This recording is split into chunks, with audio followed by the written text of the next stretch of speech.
Olá, gente de Deus, estamos iniciando mais um episódio do BleaCast.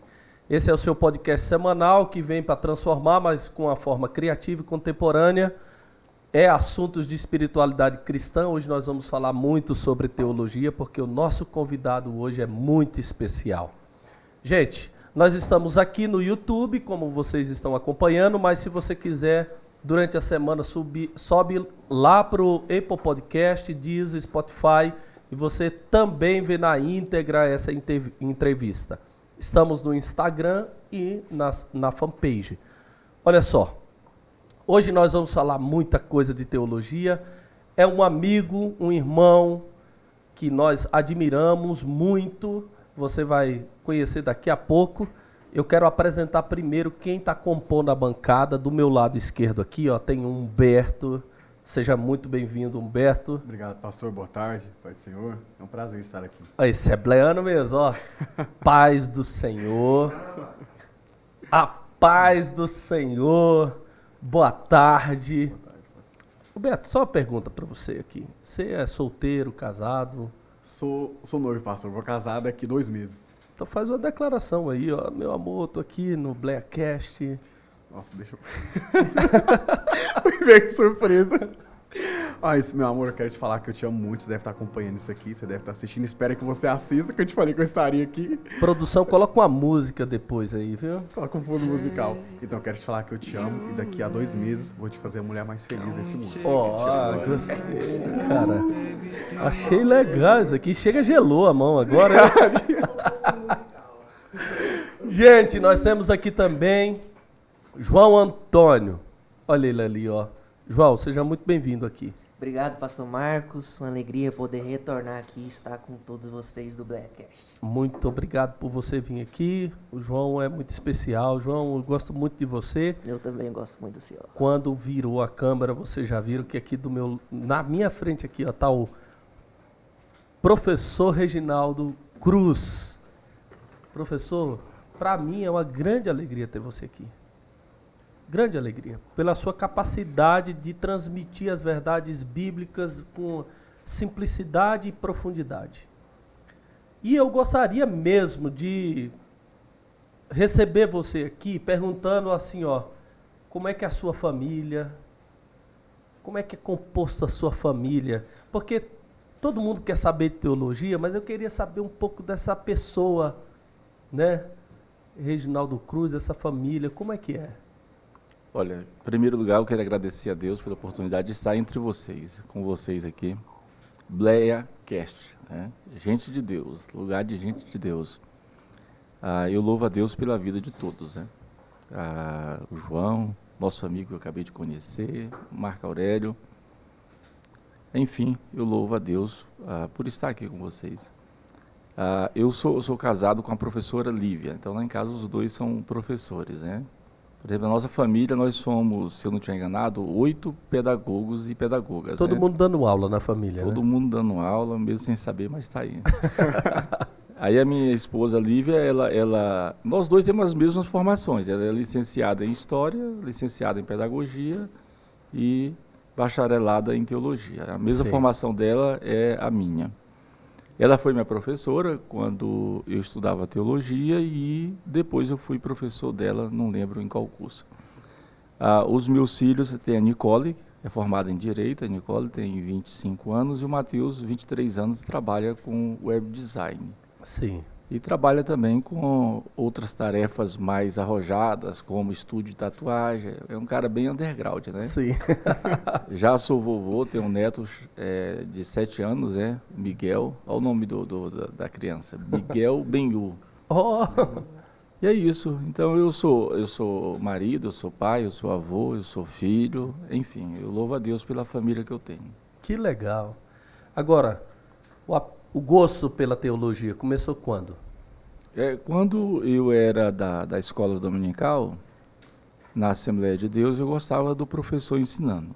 Aí, nessa fase aí, entrando para a adolescência, eu fui para a Igreja Batista e aprendi muito também a gostar do ensino lá. Claro, o ensino lá era mais sistemático e, de maneira geral, ele era mais apropriado para a minha faixa etária.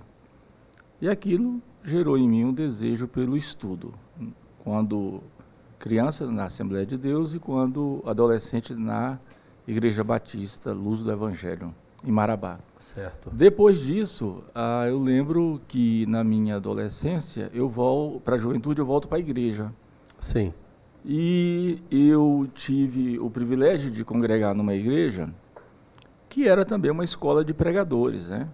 Naquela época, não tinha muita ênfase na teologia, os institutos teológicos eram mais em regime de internato, então o acesso era mais restrito e caro. Uhum. Mas a nossa igreja tinha jovens com conteúdo bíblico muito acima da média e convictos, né, do ministério da pregação. Então, eu, na Assembleia de Deus, aí no início da minha juventude, fui muito inspirado pela pregação dos jovens assembleanos, dos líderes assembleanos. Eles eram bons mesmo, né? E já naquela época eles dominavam, não sei onde eles aprenderam, porque não tinha escola teológica, dominavam muitos assuntos da teologia que a gente precisa dominar hoje. Então, foram os meus professores de escola bíblica dominical que me inspiraram, que, sobretudo, de alguma maneira, em algum ponto, lançarem uma semente para esse desejo, essa necessidade, sobretudo a vocação de aprender sobre Deus, né? De Deus e sobre Deus. Como diz James Arnold Packer, nós podemos ter um conhecimento de Deus, da realidade de Deus, da historicidade da vida, da existência de Deus, e esse é o conhecimento recomendado. Ou podemos ter um conhecimento abstrato, não um conhecimento de Deus, mas um conhecimento sobre Deus. E o Packer nos instrui, no livro O Conhecimento de Deus, a ficarmos bem atentos, ele fala isso nos 3 primeiros capítulos, bem atento a não transformarmos um conhecimento de Deus em um conhecimento sobre Deus. Porque aí nós temos a diferença entre o conhecimento real e o conhecimento abstrato. Então a teologia ela pode sim caminhar em uma dessas duas vertentes. Ela pode ser um conhecimento de Deus, onde a pessoa tem experiência com Deus, viva com Deus, e em todo o percurso do conhecimento, da formação teológica, ela seja conduzida por Deus. Porque estudar teologia só vale alguma coisa se todo esse conhecimento, ele nos conduzir. Conduzir a quê? Ao serviço. Então a gente recebe o conhecimento de Deus e devolve esse conhecimento em serviço para Deus. Então, o Packer fala que a gente pode ser conduzido pela teologia, né? E Packer fala, não importa se a gente, uma frase parecida com do Sawyer, não importa se a gente vai aprender muito ou pouco sobre teologia, o importante é que sejamos bons teólogos, né? O Packer fala, bons teólogos.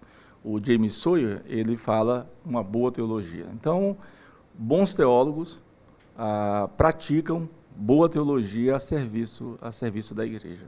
Eu ouvi o senhor falando, pelo que eu estou entendendo, a formação inicial do senhor foi informal, porque a EBD, ela dá um suporte, um bom suporte para o aluno frequente mesmo, vamos dizer, para aquele atento que chega lá, ouve. Ali é uma educação cristã informal, mas eu vou dizer a minha percepção. Eu penso que assim muitas igrejas estão não mais fazendo o EBD, não tendo mais essa educação informal, trocando a informação informal, vamos dizer, por um culto de celebração no período da manhã, para ser mais atrativo e vir mais pessoas. E eu penso também que hoje a formação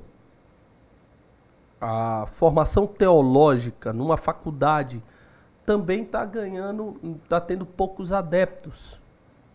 Não está tendo tanta procura, não tá, e principalmente assim, alguns que se formaram em direito, em engenharia, e já está numa idade assim, para completar o conhecimento, ele vai lá e faz. Mas eu estou dizendo do menino com 17 anos que diz, eu vou fazer teologia, porque eu gosto disso aqui. Eu acho isso aqui muito bom.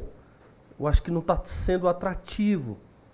E aí eu procuro uma opinião do senhor. Como é que a gente pode fazer com que essa pessoa se interesse por educação cristã, informal ou formal, e que teologia seja atrativa? De que esse curso, de que essa ciência seja algo assim pulsante do desejo do coração do jovem, do adolescente, do adulto, eles tenham assim vontade, eu tenho vontade. Olha, na educação, a educação informal é um veículo, é uma ponte para a educação formal. E a educação informal, ela tem o seu valor, não o valor do senso comum, mas um valor para a formação do ser humano, em perspectiva situacional, existencial, cognitiva, enfim. Por exemplo, a educação dos judeus era inicialmente uma educação informal. Deuteronômio capítulo 6, ali é apresentado o Ouve, ó Israel, que é chamado pedagogicamente de Shema deuteronomista. Então ali os pais são os primeiros responsáveis em aplicar a educação hebraica, a educação judaica na vida dos filhos de maneira informal. Mas dentro desse aspecto informal havia um ensino formal, porque os judeus eles ensinavam, por exemplo, sobre a arte da guerra, sobre ética, sobre política, sobre o monoteísmo primitivo, eles ensinavam sobre honrar pai e mãe. Então, esses conteúdos eles não são informais. É claro que o modelo, às vezes, educacional, ele é informal, porque não há uma matriz, não há um currículo, não há um corpo docente altamente qualificado. Então, às vezes, é por isso é o que vai diferenciar o ensino informal do formal. A escola dominical, ela, no geral, ela trabalha com o ensino informal. Agora, se na escola dominical houver um currículo, por exemplo, nós temos uma escola dominical em Belém do Pará, liderado pelos educadores de lá, que a cada 3 anos que a pessoa frequenta na escola dominical, ela participou de um currículo. Aquele currículo, a cada 3 meses, era apresentado. Certifica ele? Certifica ele. Ele recebe, ao final de 3 anos, um certificado equivalente a um curso básico em teologia, curso de educação cristã. Por quê? Ele estudou dentro de um currículo. Na contracapa da revista da Escola Dominical já vem toda a estrutura de uma matriz curricular dizendo o que eles vão estudar no primeiro, no segundo, no terceiro ano, levando em consideração cada trimestre. O modelo é trimestral, Sim, né? É claro, isso é um modelo de escola dominical gerido por um sistema de educação cristã que visa formar pessoas. Fora isso, por exemplo, os modelos vigentes, sejam CPAD, sejam Betel. Não há modelo, eu digo isso enquanto pedagogo, enquanto educador. Não há interesse em formar pessoas, há interesse em vender revistas. Esse é o interesse. Então, o interesse é mercadológico e não pedagógico. Não há Embora fins tenha um didáticos. conteúdo, exemplo, agora, Ezequiel, pessoa que vai lá, o assunto que estava antes com o atual, ele não linka, mas o livro de Ezequiel é um livro importante, que a pessoa tem dificuldade, o professor pode facilitar para ele compreender, não é? Pode. O professor, de um lado, ajuda muito na transmissão do conhecimento. Então, ele é um responsável didático-pedagógico em fazer a pessoa aprender. Sim. Agora, é claro, um outro instrumento pedagógico é o material didático. Claro, com o material didático que nós temos aí, dessas 2 grandes editoras, isso não ajuda muito, porque é um material muito aquém do nível mínimo que nós precisaríamos ter. Por exemplo, Ezequiel, as quatro primeiras lições, eu as li. Sim. E observei que, de maneira geral, até segue um esboço dos principais especialistas em Ezequiel. Mas quando você vê o esboço do esboço, ou seja, quando você vê os 3 tópicos com os seus respectivos 9 subtópicos, eles distanciam muito. Eles apresentam um tópico e os subtópicos não têm nada a ver com aquilo. Então, falta uma diretriz pedagógica, falta a produção de uma revista pensada, de um currículo, por exemplo. Nenhuma das 2 tem currículo, nenhuma das 2. E as pessoas ficam brigando para ver qual é dessas 2 revistas é a mais ruim, né? Então, é preciso pensar com seriedade.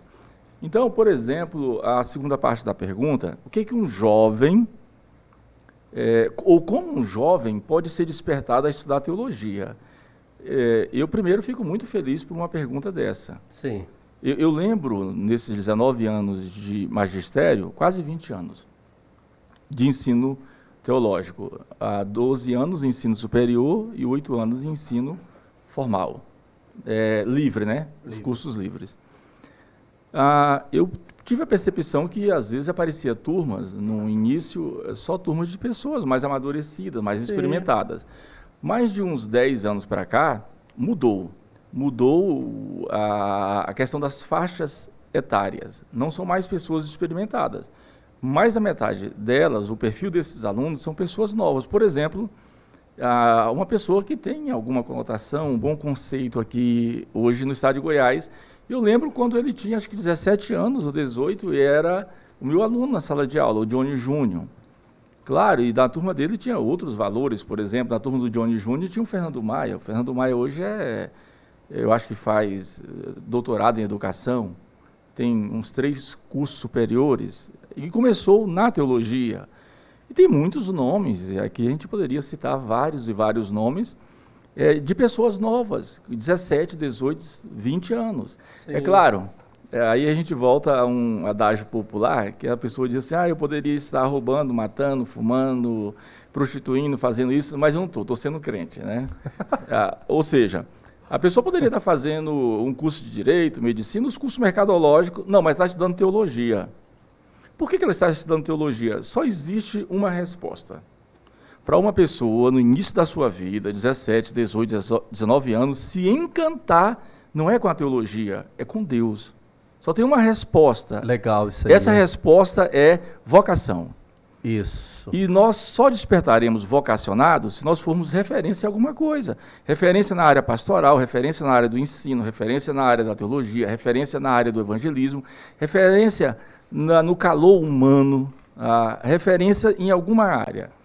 Então, hoje, nós não despertamos mais jovens vocacionados para ir para os centros teológicos, porque o nosso púlpito é fraco. O púlpito pentecostal, quiçá também o assembleano, é fraco. Muito fraco. Nós vivemos hoje ouvindo os piores pregadores da história do pentecostalismo. Sejamos, digamos aqui, muito honestos. Vocês param para ouvir esses caras que gritam, que não têm unção, só gritam para compensar a falta de unção que eles nunca tiveram. Que criam um mundo alegórico absurdo, que extrai significados, lições de personagem que só eles veem no texto bíblico. Então, o púlpito pentecostal é fraco. Com isso, eu não estou dizendo que não tenha pessoas boas. Boas, claro. Muitos bons pregadores, bons mestres, apesar que eu acho que há um déficit tanto de bons pregadores quanto de bons mestres. Há um déficit. Então, eu já falei isso em outros ensaios, insights, em outros debates, que isso também tem a ver, a questão da vocação tem a ver com a saída do jovem pentecostal para igrejas reformadas. Não é o calvinismo. É a pregação expositiva. É a pregação bíblica expositiva. É isso aí. Por exemplo, porque se a gente for observar, o tipo de calvinismo que faz sucesso no Brasil é um calvinismo que os verdadeiros calvinistas jamais adotariam, né? Por exemplo, esse calvinismo de alta ajuda aí do John MacArthur, não é? Ou seja, logo diz que a pessoa é formado... Você vai arrumar problema com os adeptos do John MacArthur. Não, deve ter algumas coisas boas, mas quando você coloca o John MacArthur perto de N.T. Wright, aí é de dar dó. Quando você põe o John MacArthur perto de John Frame, não tem como comparar. Perto de James Ainelpack, John Stott, não tem como comparar. Então, não é o calvinismo. É claro que no Brasil, digamos aqui com justiça, nós temos calvinistas de níveis extraordinários, né? Nós temos o Hermes Temaia. Está aqui, ó. Nós temos o próprio Heber Carlos Júnior. Nós temos Leandro Lima, tem muitos, né? Claro, tem os famosinhos, aí que as pessoas correm e pensam que eles são a última palavra, mas não são medianos, por exemplo, Nicodemos. Então nós temos bons autores reformados aí, pensadores, cabeções, gigantes na teologia. Isso é indiscutível. Mas os jovens, às vezes pentecostais, os que saem para igrejas calvinistas, primeiro que quase eles não ficam por lá. Porque sair de uma igreja pentecostal... Pastor? Porque sair de uma igreja pentecostal e ir para uma igreja reformada Sim. é um desafio. Sim. Comigo aconteceu o inverso. Eu não acredito muito nesse tal de pentecostal reformado. Mas Aí, por hoje exemplo, tem eu até sou, literatura, né? É claro, uma literatura discutível. Por exemplo, eu sou reformado pentecostal, porque eu vim de uma igreja reformada, fui pentecostalizado e estou em uma igreja pentecostal há 25 anos. Então, Sim. eu vim de uma igreja batista, calvinista, Sim. e passei para uma igreja pentecostal. Então, a minha experiência é o inverso. Então, nós temos, nesse sentido aí, ou seja, em relação ao jovem que sai de uma igreja pentecostal para uma igreja reformada, a maioria não permanece, porque eles não, isso implica, aderir a uma igreja reformada para alguém que está saindo do pentecostalismo, implica em adotar todo o pacote completo, as doutrinas da graça, que ele nem conhece. Teologia da aliança. Não, a teologia, as doutrinas da graça, que inclui principalmente a sua teologia, a teologia da aliança, versus dispensacionalismo, Sim. uma pneumatologia estática, né? Estática porque eu queria encontrar um versículo na Bíblia que dê margem para o cessacionismo. Um versículo só. Não há. Então, é uma pneumatologia estática, retrógrada, que nunca avançou. Uma pneumatologia mais próxima de uma forçação exegética do que do espírito, né?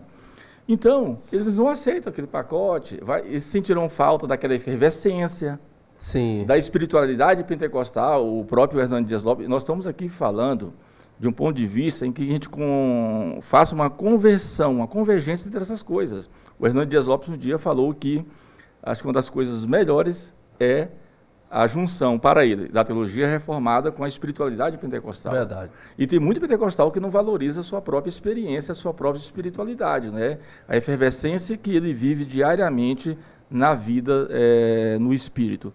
Então, não aceitando, adotando todo o pacote, aí às vezes ficam no meio termo. Outros, eles conhecem, por exemplo, eles não frequentaram nos seus anos a igreja, a escola dominical, os cultos de ensino próprio das igrejas pentecostais, não aprenderam nada. De repente, ele viu alguma coisa no YouTube, um cara que fala legal, uma mistura de coach com teologia reformada, e aí ele se identificou. Aquilo para ele é um mundo teológico. Pasme, gente. Tem teólogos não especializados que juram que são especializados, que se baseiam em conteúdos de formação teológica a partir do YouTube. Não que o YouTube não tenha coisas boas, mas tem muita gente não especializada, muita gente com formação ruim, como estávamos discutindo outrora, muita gente com formação só no teleprompter. Só no teleprompter. Quando você os vê pessoalmente, não tem conteúdo para oferecer. Então, E famosos? Eu estou falando assim, famosos, de gente conhecida. Principalmente os que usam as redes sociais para crescer diante das tretas, dos paradoxos, para crescer. Pega uma polêmica que está na... Vive de polêmica, né? Alguém chamou um desses, aquele cara enjoado, antipático lá, Felipe Neto. Alguém chamou um desses, que é evangélico, de Felipe Neto gospel, né? Claro, agora todo mundo que está ouvindo o BleaCast sabe de quem a gente está falando, Sim. né? É Felipe Neto. Certeza. Então, pastor Marcos, a vocação é ela que fará bem para o jovem em perspectiva pentecostal, a vocação. Então, nós não temos falta de pregadores, eu já falei da qualidade deles. Nós temos falta de vocacionados. Então, nós precisamos de pastores que, de fato, pastoreiem, mentoreiem, influenciem e ajude essa meninada aí, essa rapaziada aí, a despertar a sua vocação. O que é vocação? É o entendimento bíblico-teológico a respeito daquilo que Deus quer que eu faça. O que Deus quer que eu faça para Ele? Isso é vocação. Vocação, ela tem uma palavra por trás, que é trabalho. Deus quer que eu trabalhe para Ele, mas trabalhe em quê? O que Deus quer que eu faça? Primeiro tem um chamado, aí em termos soteriológicos, chamado geral, chamado eficaz. Então nós temos as pessoas que são salvas, que foram chamadas, e chamadas eficazmente, mas elas precisam desenvolver a sua vocação. Paulo fala sobre isso. Então, a gente precisa saber exatamente qual é a parte no reino de Deus que nos cabe. Qual é a parte que devemos nos comprometer, nos envolver, nos aliançar. Porque há um chamado superior, eterno, soberano de Deus, em que Ele nos elegeu para a salvação. Mas a salvação é uma caminhada. Nós já aprendemos, né, com R6 Pro, teólogo reformado que eu admiro muito, que a salvação tem 3 tempos. Fomos salvos no passado, isso equivale à justificação. Estamos salvos no presente, isso equivale à santificação. E seremos salvos no futuro, isso equivale à glorificação. Ou seja, da justificação até a glorificação, nós estamos aqui nos tempos da santificação, da regeneração. E o que a gente faz? O que a gente deve fazer? A obra de Deus, ela não é um almoxarifado, onde as coisas ficam lá, ociosas. De repente alguém precisa, vai lá e busca. Não, a obra de Deus, ela é gerida em toda a Escritura pela força dinâmica do Espírito Santo. Então o Espírito Santo dinamicamente vai gerando a obra de Deus, dando vivacidade, dando dinâmica, e com isso, o corpo de Cristo, ele é dinâmico, não é estático. Então todos os salvos devem saber que também são vocacionados e que precisam prestar um serviço dinâmico para o reino de Deus. Então a nossa deficiência hoje é de pessoas vocacionadas. E essas pessoas vocacionadas só despertarão, só verão a sua vocação se elas forem despertadas, se elas se sentirem. Entra muito o caráter pastoral, o caráter do contato Perfeito, pastoral. João. Porque, de uma maneira de síntese, quando a gente fala principalmente da aproximação do jovem com a teologia, nasce justamente desse despertamento com a aproximação da teologia pastoral. Primeiro, o Reginaldo citou sobre a questão da influência dos teólogos de rede social que crescem a partir das polêmicas.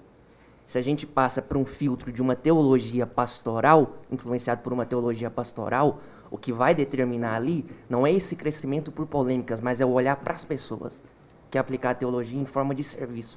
Então, e principalmente o Reginaldo e o pastor Marcos, como pastores, acho que eles podem muito bem falar da importância pastoral dentro desse contexto da influência e do contato com a teologia. Eu me lembro de algo muito interessante. Quando eu comecei a me aproximar e estar mais ativo na igreja, eu ganhei meus primeiros livros de teologia do IBADEP. E foram o meu primeiro contato de incentivo do meu pastor com a teologia. Comecei a pregar. Eu lembro até de uma ocasião, acho que isso em 2000... E você começou no nível alto, começou no IBADEP. É. Os meus primeiros livros de teologia foram do Ceifa. Fora do... Eu falo isso para os alunos, eles não acreditam, João. Né? Então, eu tive esse contato. Então, aonde eu falo dessa influência pastoral? Eu acho que em 2017, 2018, não me lembro. Eu vim pregar em Goiânia, na parte da manhã, e, de repente, eu olho o pastor Marcos chegando na igreja e sentando lá. Não sei se você lembra disso. E um dos primeiros livros que eu ganhei fora dessa grade de uma matriz de um curso de teologia foi do pastor Marcos, Servos de Deus, do Frank Ferreira. Então, esse caráter da teologia pentecostal, da teologia pastoral, ela ajuda a delimitar e filtrar que os jovens não se influenciem a estar em uma aproximação da teologia para esse caráter da polêmica, porque se a gente vai para a rede social, o que a gente vê de assunto?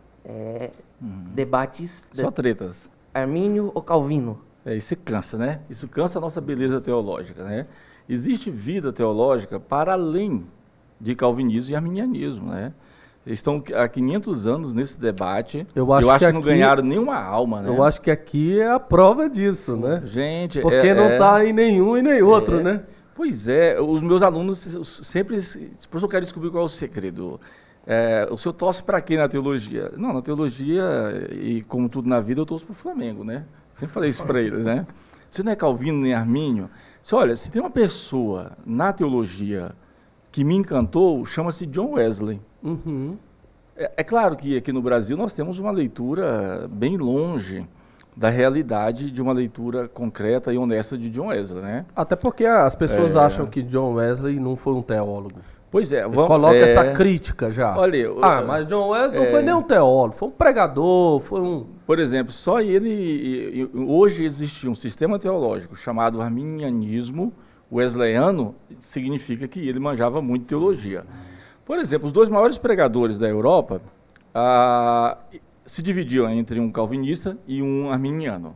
George Whitefield, calvinista, pregador convicto, Sim. pregava as doutrinas da graça, o evangelho, e fez um trabalho espetacular enquanto pregador, enquanto avivalista, George Whitefield. Qual o outro pregador que estava na mesma dimensão, na mesma envergadura dele, que tinha a mesma envergadura? John Wesley. Aí o John Wesley, além da pregação, ainda teve suas contribuições para a questão da música. Agora vamos aqui resumir John Wesley. John Wesley, ele desenvolve pastoralmente, muitos chamam de John Wesley de o teólogo do amor. Eu tive o privilégio de me formar pela Universidade Metodista de São Paulo, que apesar do liberalismo desenfreado que é lá dentro, mas eles são bem honestos em falar de John Wesley e da sua família, e da sua teologia. Sim. Então, o John Wesley, ele desenvolve um modelo teológico prático, não só para pregação, para evangelização, mas para a vida cristã. O Don Torsen, ele escreveu um livro, Calvino versus Wesley, onde a tese dele é dizer que o modelo de vida cristã vivido por muitos calvinistas está mais próximo da prescrição de John Wesley do que da de Calvino. É uma tese, a pessoa precisa estudar lá e tirar suas conclusões, né? Calvino versus Wesley. É uma leitura muito honesta dos dois, que são brilhantes. Então, por exemplo, o John Wesley, não que eu concorde com tudo que o John Wesley ensinou, a doutrina da perfeição cristã, ela mesma já tem alguns problemas. Mas nem só de perfeição cristã vive John Wesley, como nem só de predestinação vive João Calvino. Gente, Calvino, do meu ponto de vista, foi uma das mentes mais brilhantes. Calvino ensinava sobre graça, sobre lei, Espírito Santo, sobre arte, sobre cultura, sobre política, sobre cosmovisão, apenas usando as Escrituras. Ninguém superou Calvino no seu tempo como intérprete da Bíblia. O John Wesley, ele, nessa perspectiva de vida cristã, ele não abandonou a teologia que ora acreditava. John Wesley continuou acreditando na doutrina da soberania de Deus, da preordenação, da predestinação, da eleição, da depravação total e do pecado original. John Wesley continuou acreditando nessas doutrinas e se manteve calvinista. Mas o modelo de vida cristã dele se dissociou do calvinismo, que ele encontrava naquela época e entendia que estava um tanto estático, né, na Europa, todo o sistema doutrinário de prática de vida cristã reformado. Então, é um modelo de vida cristã de John Wesley que é mais dinâmico, que é mais experienciável. Então, aí ele se distancia mesmo, né, da sua matriz calvinista, e aí ele passa a ser observado mais como um arminiano. Então, John Wesley, de maneira geral, podemos dizer que ele foi um teólogo híbrido, em perspectiva, ao mesmo tempo, comportando em si mesmo, agregando em si mesmo, tanto o calvinismo quanto o arminianismo. E o arminianismo de John Wesley, parece que ele é mais seguro teologicamente do que o arminianismo da remonstrância, né? Da remonstrância. O que o João falou aqui, isso é de uma relevância para quem está acompanhando o podcast, que é o modelo e o caráter pastoral que despertará a vocação. Em suma, foi isso que o João disse. Olha, quando você olha um sistema teológico, ou quando você olha o sistema teológico mundial, você vai observar que é exatamente isso. James Sawyer, no livro Introdução à Teologia, e Ernst Mayr, no livro Introdução à Metodologia das Ciências Teológicas, dizem exatamente o seguinte: a teologia é o estudo acerca de Deus. Então, ela é um construto humano que visa falar a respeito de Deus enquanto Criador, de Deus enquanto mantenedor, preservador, sustentador de todas as coisas. Isso é teologia. E todo esse conhecimento que a gente recebe de Deus deve ser devolvido para ele em forma de glória. Esses dois autores falam isso. Então, a teologia, ela começa aí, fundamenta-se aí, ou seja, fundamenta-se em Deus, e ela tenta explicar Deus no seu plano criacional, revelacional, a partir da Escritura. Então, a teologia nada mais é do que uma percepção de Deus e a maneira como ele se relaciona com as suas criaturas. Isso é a teologia. Mas a gente tem as divisões da teologia, aí é onde chegaremos na percepção do João. A teologia tem várias divisões, as principais são, a principal de todas é a teologia sistemática, não é? Depois nós temos a teologia bíblica, que na perspectiva liberal se tornou teologia bíblica do Antigo e do Novo Testamento. Toda vez que a pessoa fala teologia bíblica do Antigo e do Novo Testamento, ela está usando os conceitos liberais. E estão certos, nesse sentido aí estão certos, né? Então, aí tem a teologia, agora, a teologia histórica, que visa versar sobre os concílios, as tretas históricas, a formação doutrinária, a partir de Calcedônia, enfim. A formação dos processos teológicos. Então, você tem teologia sistemática, que trabalha com sistemas doutrinários da própria Escritura, a teologia bíblica, que trabalha com o texto bíblico, a teologia histórica. Então, para que serve tudo isso? Teologia sistemática, teologia bíblica e teologia histórica. Ou seja, tudo isso serve, e tudo isso começa com a teologia bíblica. A teologia bíblica é a tarefa exegética, é a tarefa de interpretar, é o labor de interpretar o texto bíblico. Então, tudo isso que começa ali, com a sistemática, a teologia bíblica, ou muitos dizem com teologia bíblica, e agora com a sistemática, a teologia histórica, tudo isso se desemboca no púlpito. Ou seja, na teologia pastoral. A teologia pastoral ela é mais conhecida como teologia prática. Eu sempre gosto de citar a frase do Júlio Paulo Zabatiero. O que é teologia prática? É a prática da teologia.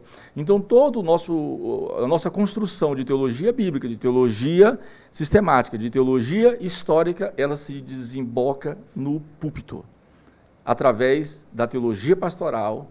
Dentro da teologia pastoral, nós temos a teologia prática e nós temos a teologia da pregação. Pastor. Então, toda vez que um pastor abre as Escrituras, ele está sendo um pastor teólogo, porque ele, semanalmente, ou diariamente, ou mensalmente, ele abre as Escrituras, fazendo a leitura pública das Escrituras, depois interpretando as Escrituras e, finalmente, aplicando as Escrituras. É na aplicação de todos esses conceitos teológicos, de todas essas doutrinas, de todos esses procedimentos teológicos, é na aplicação que o pastor ganha a sua plateia. É na aplicação que o pastor desperta os vocacionados. É na aplicação que o pastor leva a edificação e a transformação das vidas, porque as pessoas vão entender, gente, essas questões teológicas, esses fundamentos, esses conceitos, tudo isso tem a ver com a minha vida. Tudo isso faz parte da minha vocação, faz parte da minha maneira de ver, de pensar, de raciocinar, de arguir, de inquirir. E isso está embrenhado em mim. Isso está entrelaçado em mim. E quem faz isso não é o teólogo da faculdade, que tem a sua relevância. Não é o teólogo sistemático, é o pastor. Então o pastor deve ser, João, o teólogo dos teólogos. Então não pode existir igreja sem teologia. Não existe igreja sem teologia. Uma igreja sem teologia é tipo, João, aqueles vídeos que a gente vê das pessoas insanas, né? Cheias de unções que devem ser do demônio, aquelas unções da pizza, do ioiô, aquele besterol que há no meio pentecostal, não vou dizer no nosso meio, né? No meio pentecostal. Então, aquilo ali é uma adulteração, né? É como se fosse a prática daqueles dois personagens veterotestamentários que estão querendo provocar um fogo estranho de Nadab e Abiú. Então isso é fogo estranho, João. Então uma igreja, ela tem teologia, a igreja vive a teologia, porque a igreja vive a vida de Deus, ela vive a graça de Jesus Cristo, ela vive no poder do Espírito, ela vive enquanto igreja no seu governo, nas suas doutrinas, ela tem um conceito de humanidade que vem da Bíblia, ela tem um conceito de pecado que vem da Bíblia, ela tem um conceito de anjo, de demônio, de céu, de inferno, de futuro que vem da Bíblia. Então, uma igreja com teologia é uma igreja saudável, é uma igreja bíblica. Uma igreja sem teologia é uma igreja suscetível à proliferação de heresias, de pseudos mestres, né? O que não falta, em nossa perspectiva pentecostal, infelizmente, são os pseudos mestres, né? Tipo aqueles que ficam inventando Bíblia, né? Bíblia Cronos, Bíblia... só besterol. Isso cansa. Mas a beleza agora teológica. mesmo, essa semana, teve um mestre aí, que é considerado um mestre no Brasil, que ele falou claramente que a Bíblia, ela contém erros, ela não é inerrante. Pois é, e essa questão aí... Você viu isso, pastor? Pois é, quando foi apresentado os 12 artigos lá em Chicago a respeito da inerrância da Bíblia, já resolveram isso. Isso foi na década de 70. Né? A defesa da inerrância bíblica, tem até um resumo disso em forma de livro chamado Inerrância Bíblica, do Norman Geisler, Leitora Vida. Então, esses artigos, solidamente, já defenderam e sustentaram a doutrina da inerrância. É evidente que a doutrina da inerrância é o resultado da doutrina da inspiração. Sim. Então, a inspiração verbal, plenária das Escrituras é que sustenta depois a doutrina da infalibilidade. E a doutrina da infalibilidade vai dizer o seguinte: se a Bíblia é inspirada, se ela é o telpneusto, o sopro de Deus, Deus expirou a sua própria palavra, ela também é infalível, porque a palavra dele, essa palavra não vai falhar, ela é infalível. E se ela é infalível, ela é inerrante. Agora, é claro que a doutrina da inerrância, como toda doutrina, ela vai se contextualizando e não modificando, alterando ou atualizando, mas ela vai se contextualizando. E a contextualização dos últimos 30 anos da doutrina da inerrância indica que quem é inerrantista, ou seja, quem defende a doutrina da inerrância, entende que a doutrina da inerrância é encontrada nos autógrafos. Então, os textos originais, eles que não possuíam erros, né? Como diz nosso amigo César Moisés, era impossível, humanamente impossível, depois de tantos anos, de tantas traduções, de tantos trabalhos de copistas, e o que hoje nós temos são cópias de cópias de cópias de cópias de cópias, era impossível, não surgiu um erro humano. A inerrância, ela não está indicando desacertos geográficos, informações paradoxais ou erros aparentemente humanos. A doutrina da inerrância não defende isso, seria incoerente. A doutrina da inerrância defende exatamente que nos originais não havia nenhum erro, porque os originais foram soprados por Deus. A mensagem, né? Diz respeito à mensagem, né? A mensagem, por exemplo, é igual à doutrina da suficiência das Escrituras, né? As pessoas ficam pensando, a Bíblia é suficiente? Então ela vai me dar suporte para mim fazer uma fezinha e acertar na Mega Sena? Não, a doutrina da suficiência não é para gerar aí sorte ou azar. Mas Lutero disse que a doutrina da suficiência, a Bíblia, enquanto suficiente, ela é suficiente em todos os aspectos que dizem respeito à nossa salvação. Não é? Então, em todas as matérias soteriológicas, tudo que diz respeito à salvação do ser humano, a Bíblia é suficiente. Não existe nada além dela. Então, a doutrina da inerrância segue essa mesma perspectiva, João. Essa mesma perspectiva. É claro, eu não sei, o pastor Marco Sérgio falou aí de Um mestre. Um mestre, é aquele que é parente do Sérgio Reis, tem o mesmo sobrenome? Ele mesmo. Aquele é um mestre de Araque, rapaz. É um pseudo. Uma hora dessa... Mas tem muitos adeptos, pastor. Mas tem adeptos... Muita gente... Não, Paulo fala que dos adeptos do erro são muitos, porque o espírito do erro sempre esteve aí. E Paulo falou que, naquela época de Paulo, né? Você imagine Paulo. Porque... Por exemplo, você imagina a igreja de Éfeso.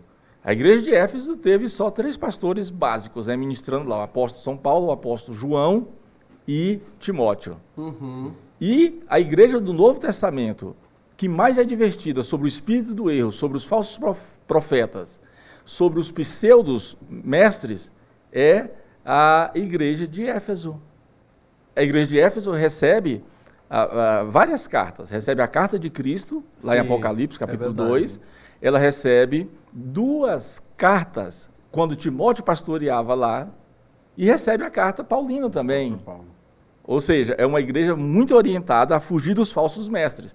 O problema, pastor Marco Sérgio, talvez resida exatamente que nós gostamos do falso mestre. O que é o falso mestre? O falso mestre, ele é aquele de teologia, de doutrina heterodoxa. Parece que é a Pastor, verdade, parece que é verdade, mas não é. Olha aqui, ó. Eu queria fazer essa pergunta mesmo. O senhor chegou no ponto que eu queria fazer. Quando alguém chega a falar isso, olha, não, é que a Bíblia contém erros. E ele ser, assim, os argumentos dele, eu vi os argumentos, eu ouvi os argumentos dele, eu vi o vídeo dele. Essa posição dele, ela é heterodoxa ou ela é uma heresia? Porque esse fundamento é um fundamento que de fato leva a uma teologia liberal, você entende? Ou é só uma divergência de opinião. Porque o que ele colocou, o que se coloca é uma divergência de opinião. Não, eu penso de um jeito, você pensa de outro. Mas Se a gente resumisse a Bíblia o que nós pensamos, teríamos dificuldade, né, em ter a Bíblia hoje intacta e totalmente integral. Olha, se fosse, por exemplo, esse pensamento desse falso mestre, e é um falso mestre, e quem nos ouve, quem acompanha o BleaCast, deve saber que tanto no Antigo e no Novo Testamento, o falso mestre, ele sempre deve ser combatido com os mestres de verdade. A mentira deve ser combatida com a verdade. O falso profeta deve ser combatido com o verdadeiro profeta. Isso é uma função bíblica. Então, uma das funções do mestre é ser guardião da verdade. O James Sawyer fala que o teólogo, ele é um guardião da verdade. Ele é um pesquisador, sim, ele vive no mundo dos livros, das discussões, até porque ele precisa estar plenamente consciente do que está acontecendo no mundo teológico. Além de ser um pesquisador, ele é um guardião da verdade, que defende a verdade, defende a fé, e ele também é um contextualizador. Então, não é uma heterodoxia, porque eu posso dizer o seguinte, a doutrina da inerrância, ela defende que a Bíblia é inerrante, e o ônus da prova fica para os críticos dizerem e provarem que lá nos autógrafos haviam erros. sim. Ninguém nunca conseguiu provar que nos autógrafos, pode pegar toda a baixa, a alta crítica, o método histórico crítico, o método canônico linguístico, apesar de não se envolver com isso, pode pegar os métodos sócio-estruturalistas de Paul Ricoeur e dentre outros teólogos. Ninguém vai dizer e conseguir afirmar, mostrar o ônus da prova que os originais, os autógrafos continham erros. Isso é fato. Os manuscritos do Mar Morto estão aí para dizer isso também, né? É uma confirmação, cópias integrais do livro de Isaías, cópias integrais dos textos do Antigo Testamento, até de textos apócrifos que historicamente ajudam na validade de algumas coisas, né? Então, aí ele não foi heterodoxo, é porque a heterodoxia é aquilo que parece ser, né? Ortodoxia é a doutrina correta, né? Orto, ou seja, reto, do grego orto. Então, ortodoxia é a doutrina correta, heterodoxia é a doutrina que parece correta. Então, quando alguém desconstrói a doutrina da inerrância, ele não está sendo heterodoxo, ele está sendo herege mesmo. Por quê? Existe um tripé, que é a doutrina da inspiração, da infalibilidade e a doutrina da inerrância. Quando você tem esse tripé, com essas 3 doutrinas, a inspiração, a infalibilidade e a inerrância, você chama esse trio aí, esse trigonal, você chama isso de quê? De autoridade das Escrituras. Se você desfaz esse tripé, você está minando, você está desconstruindo a autoridade das Escrituras. Então, a Bíblia, ela é a autoridade sobre todas as matérias, por quê? porque ela é inspirada, ela é infalível e ela é inerrante. É claro, e aqui eu aprecio o conhecimento do reverendo Augusto Nicodemos, no livro dele, ele tem um livro antigo chamado O que estão fazendo com a igreja, e lá ele, em 11 capítulos, 10 capítulos, 11, ele fala só sobre o liberalismo. Em um desses capítulos ele fala sobre a doutrina da inerrância. E ele defende a inerrância nos autógrafos, como todo mundo defende a inerrância nos autógrafos. Mas ele diz também uma coisa muito importante, que não acreditar na inerrância não significa que a pessoa não seja salva. Sim. Porque a salvação está para além de qualquer doutrina, não é verdade? Mas é importante para o debate evangélico e para a sustentação da autoridade da Escritura que os cristãos permaneçam na ortodoxia, com isso defendendo esse tripé. A inspiração, infalibilidade e inerrância. Com isso nós temos a autoridade das Escrituras. Então, quando eu desconstruo a doutrina, é claro, aí aqui eu vou falar agora pela primeira vez enquanto teólogo. Certo. A pessoa, para desconstruir a doutrina da inerrância, ela não pode ficar com aqueles argumentos lá do vídeo, que eles são ruins, que lá é coisa do senso comum. Ele tem algum livro sobre isso? Ele apresentou, por exemplo, o que James Dunn, o que N.T. Wright, o que os principais teólogos da atualidade, não cita nenhum teólogo, não tem um livro escrito. Então, as pessoas que ouvem esse tipo de gente são pessoas frágeis, são pessoas sem referência, são pessoas que qualquer coisa serve. E o fato delas segui-las indica que qualquer coisa serve, porque não é um acadêmico, não é um teólogo, não sei em que buraco ele se formou, se tem algum diploma, recebido em algum monte de heresia. Então, para o ramo da teologia, isso é uma coisa desastrosa, porque você está falando, ouvindo isso de uma pessoa não especializada.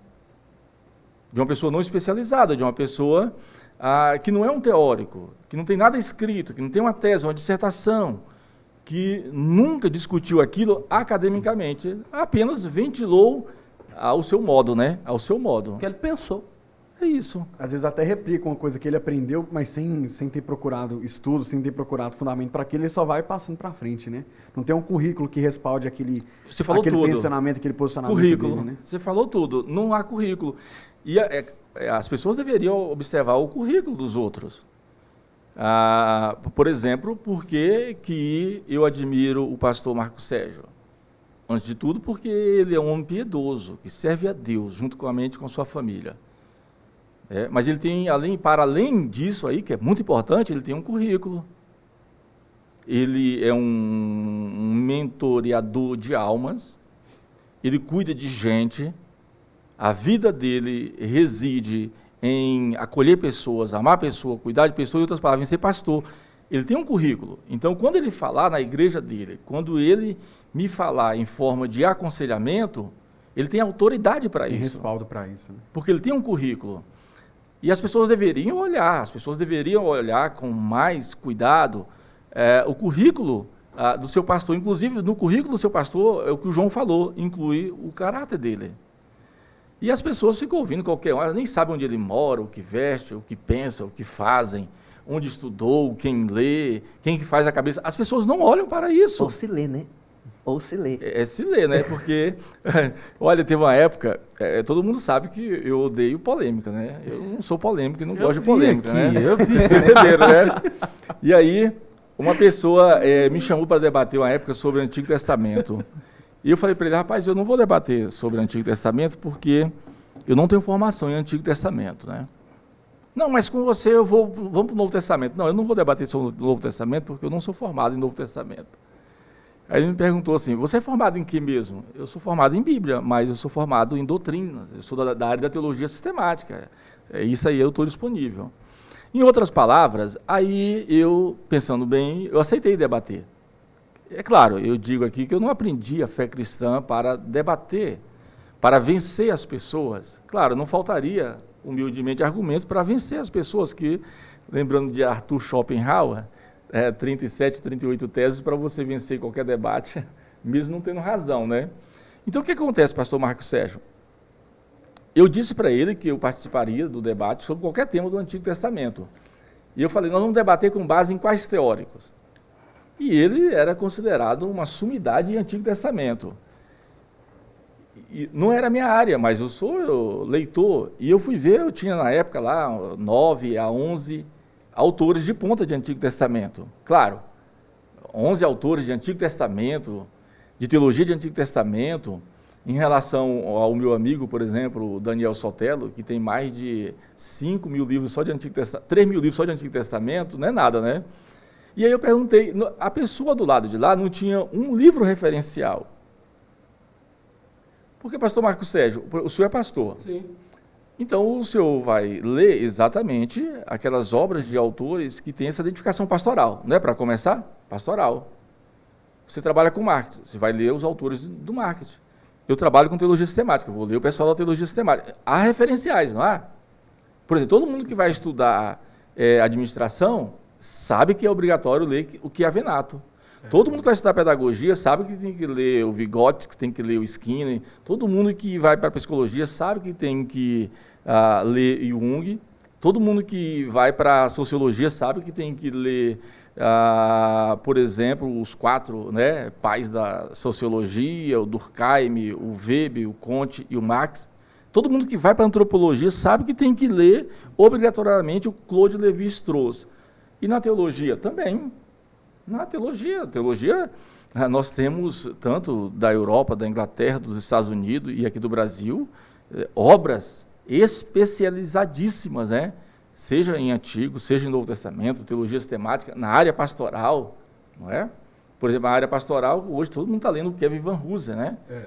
Com a definição do teólogo pastor, do pastor como teólogo público, e olha o tanto que ele tem nos ajudado, né? Então, as pessoas precisam observar isso aí, ó, é currículo. Currículo, o que ele faz? Para não ouvir qualquer pessoa. Exatamente. Para não ficar assim, uma coxa de retalho, vai ouvindo um aí, nossa, isso aqui, deixa eu ver, agora deixa eu olhar um outro, aí vai olhando o outro e vai... E muitas vezes essa pessoa que ele está ouvindo está falando coisa que é própria dele, que não tem fundamento algum. Pois é, e esse tipo de pessoa, por isso que entra na conotação dos falsos mestres. Porque eles acabam se tornando, de uma certa maneira, referências para os indoutos. Por exemplo, essa pessoa aí aqui em Goiânia, ele é quase que mentor, né, de pastores, de igrejas autônomas, independentes, enfim. Então a gente tem que ter muito cuidado.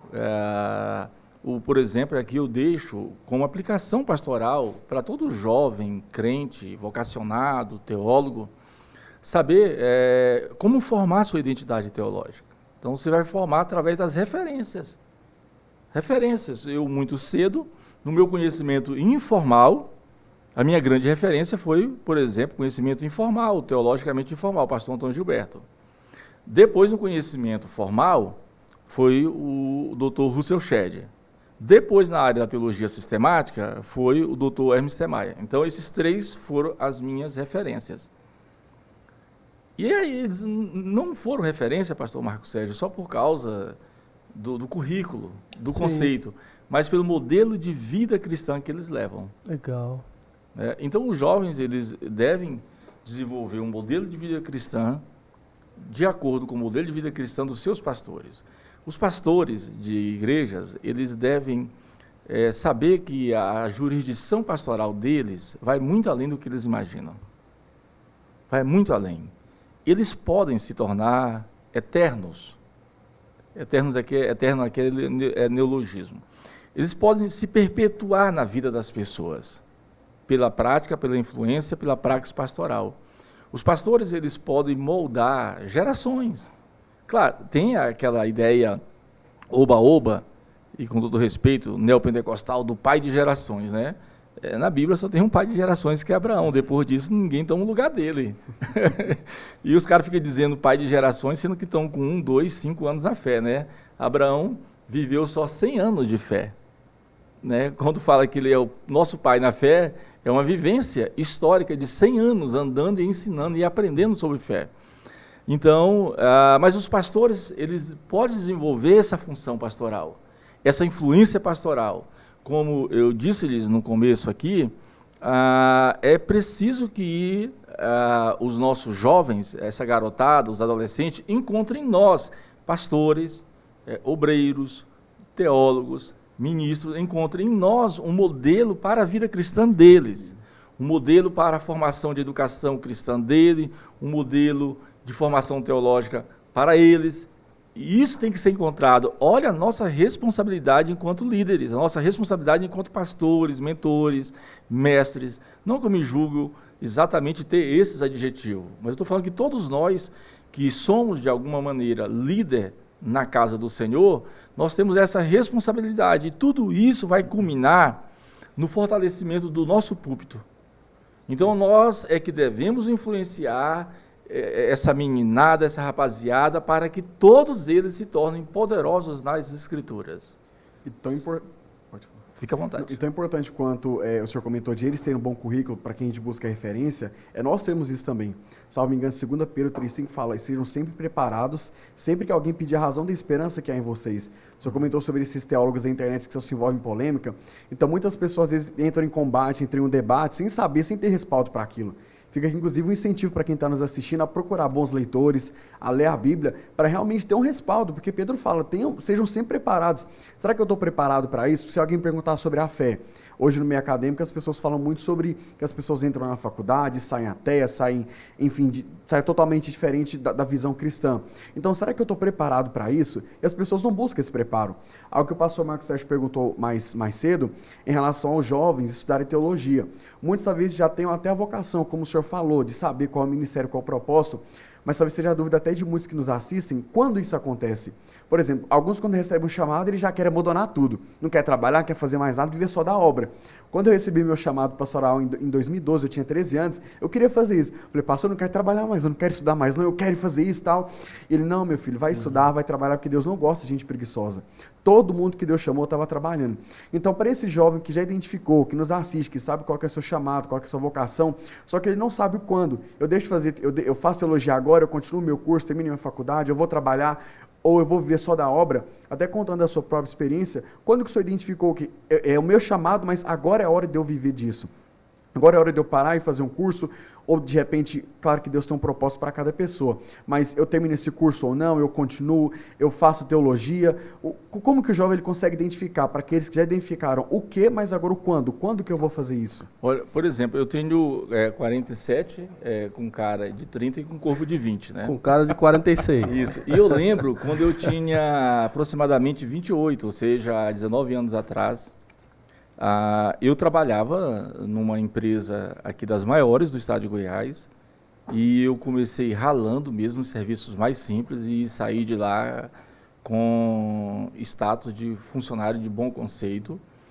Nessa época aí, eu já tinha estudado teologia na Escola Bereia. Eu estudei teologia sistemática, era um curso de 1 ano e meio. Tem alguns anos, né? Foi em 1994. Eu estudei teologia na Escola Brasil Bereia. ganhando a Copa. Pois é, 1994. O Galvão gritando e você com a teologia na mão. O Galvão vai e eu indo lá, estudando teologia. Mas foi um conhecimento teológico básico, mas importante. E quando eu cheguei em Goiás, eu digo agora eu vou estudar teologia, tem tantas escolas de teologia, e eu digo, vou fazer o Ceifa, né? Claro, o Ceifa, 22 livros, os livros mais grossos, acho que tinha 60 páginas, né? Mas aquele conhecimento foi importante para mim. Depois, eu agora, nessa empresa, isso já tem aproximadamente 19 anos, eu dei sequência aos meus estudos, terminei o meu bacharelado livre. Por aqueles anos ali, entrou o processo de integralização de crédito em teologia. Aí eu fui lá, pela Faculdade Boa Vista, eu fiz a integralização e recebi meu certificado de curso superior em teologia. Eu me senti o tal, né? Curso superior em teologia. É claro, isso não é de interesse público, mas eu tenho 2 cursos superior na área de teologia. Eu sou formado em teologia, curso superior pela Faculdade de Teologia de Boa Vista, e sou formado também em teologia, curso superior pela Universidade Metodista de São Paulo, chama de UMESP. Que é muito boa. Exato, mas eu estudei no polo de Brasília, sim, lá no edifício Venâncio. Então, o que acontece? Nessa época eu investi. aí eu fiz as 2 graduações, eu fiz pós-graduação na PUC e em estudo da Bíblia, uma boa pós-graduação em estudo da Bíblia. Enfim, nessa época aí, eu tive essa percepção que você me perguntou. Eu digo, agora eu tenho que viver essa minha vida em função de Deus, em função da teologia. Eu sei que eu sou casado, que eu tenho filhos, eu sei que eu ganho aqui um bom salário, e esse bom salário aí, ou seja, há mais de uma década e meia atrás, residia em torno de 5 ou 6 mil reais naquela época. Sim. Era um bom dinheiro. E eu digo, agora eu tenho que praticar esse conhecimento. Eu lembro como fosse agora, eu estava numa mesa de marketing lá da empresa, nós éramos bem uns 8, uma mesa como essa, uma mesa grande, e uma amiga minha estava com a caneta, e lá na caneta estava escrito assim, Instituto Bíblico Novo Horizonte, Igreja de Cristo. Aí eu falei, isso aí é uma escola de ensino? Ela disse, é o seminário da nossa igreja. Esse Instituto Bíblico Novo Horizonte já foi chamado lá atrás de FATIC, Faculdade da Igreja de Cristo. Sim, né? É verdade. É o mesmo. Hoje não existe mais essa instituição. Eu lembro como fosse hoje. Eu liguei lá e falei, vocês estão precisando de professor de teologia?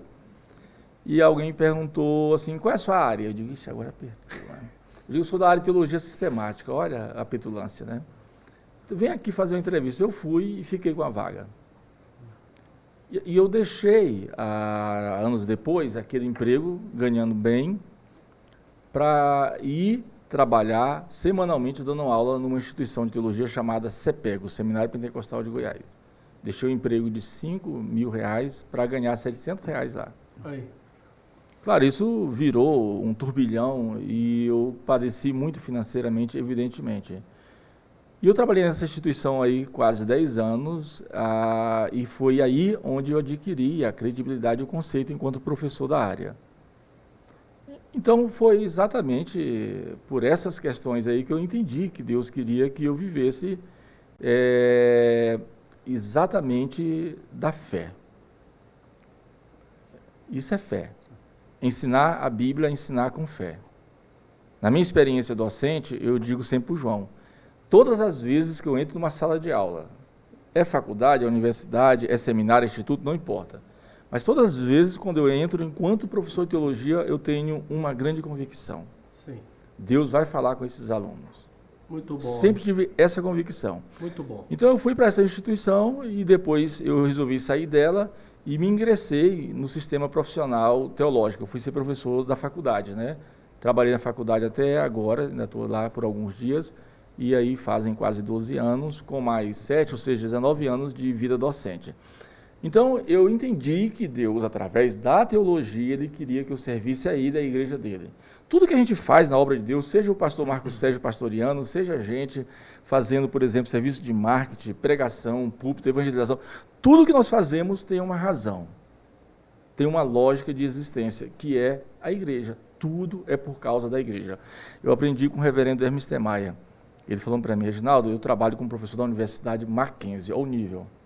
Como professor da Unicesumar, como professor do JMC. Ele disse, todos os meus trabalhos é por causa da igreja. Quanto mais eu trabalho para a igreja, mais Deus me rejuvenesce. Então, Deus me levou e dentro da teologia, Ele despertou outras vocações, como a vocação editorial. Estamos publicando livros aí já há quase 10 anos. Editora Cruz, a Editora Viva, editora publicando livros para o crescimento do reino de Deus. Então, e tudo foi na teologia. Então, a teologia é um modelo de serviço que eu tenho para a igreja. Pastor Reginaldo, agora nós vamos começar uma série aqui. Não sei se o senhor já fez essa brincadeira quando o senhor era mais novo. Tem um joguinho chamado Bomberman, que o cara pega, joga uma bombinha lá no outro e sai de perto, já viu? Brincadeira de barulho, né? Olha aí. A primeira tem a ver com o que o senhor estava falando. Deixa eu encostar aqui. É aquele bate-bola, aquele bate-bola, assim, a perguntinha rápida, o senhor também responde. Certinho, vamos lá. Aquele camarada que ele estuda, ele é um bom estudante de teologia, mas ele não contribui com a igreja local porque ele se tornou um academicista. Estou dizendo assim, o estudante que ele gosta demais do livro, ele pega, mas ele assim, com a igreja local dele, ele lá é um membro, ele é um obreiro, mas ele não tem prazer nenhum de estar contribuindo naquilo, porque o que ele tem prazer é de muitas vezes assim, só ficar só com a área acadêmica mesmo, ele não se envolve com a igreja. Qual o conselho que o senhor dá para ele? Eu aprendi com J. Rodman Williams, um dos maiores teólogos pentecostais dos Estados Unidos, que não existe legítima vida cristã fora da igreja. Não existe. Inclusive o teólogo deve obrigatoriamente e vocacionalmente exercer o seu ministério na igreja e para a igreja, através da igreja. Aí a gente volta naquela questão do Packer. Não resta saber se a gente tem conhecimento teológico. Mas o que deve saber é se nós seremos bons ou maus teólogos. Claro, a pessoa pode desenvolver o trabalho de teólogo na academia. Eu estou há quase 12 anos na academia. Mas lá na academia, eu sou um teólogo pastor para aqueles alunos.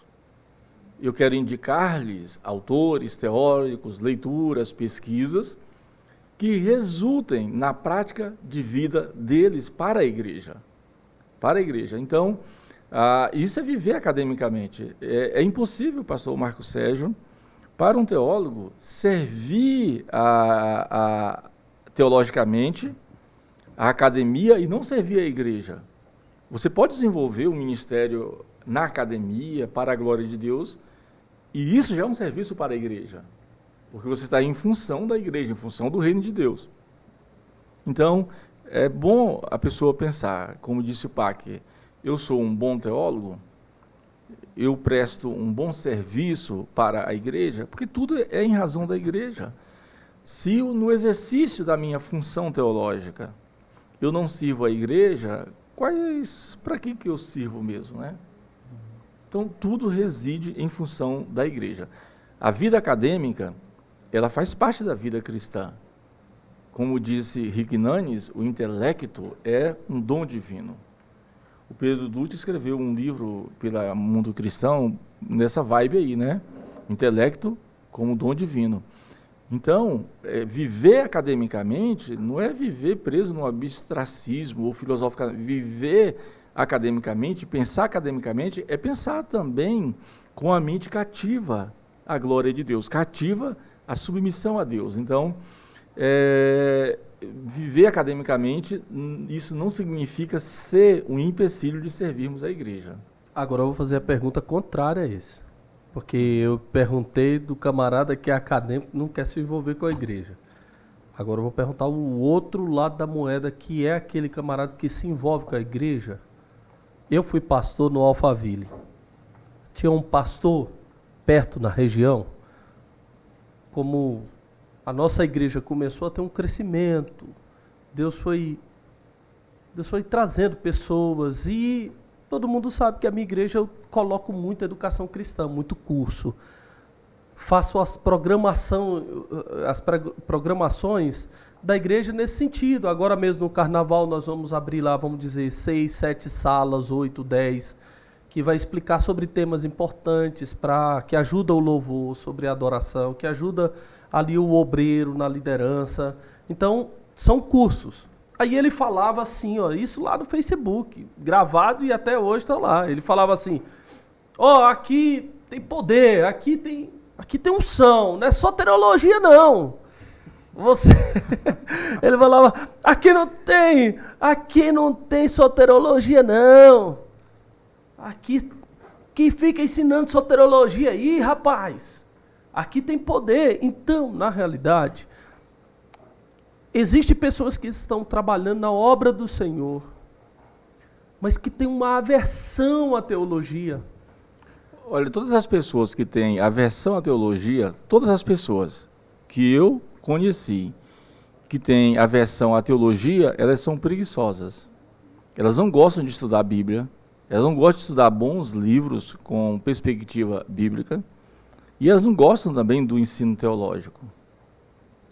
Porque quando você observa isso, essa aversão, e aí usam, tipo, a letra mata, o espírito vivifica. É um versículo bom para eles exatamente, memorizarem, né? E eles rasgam a Bíblia ali, interpretam do jeito que eles querem interpretar.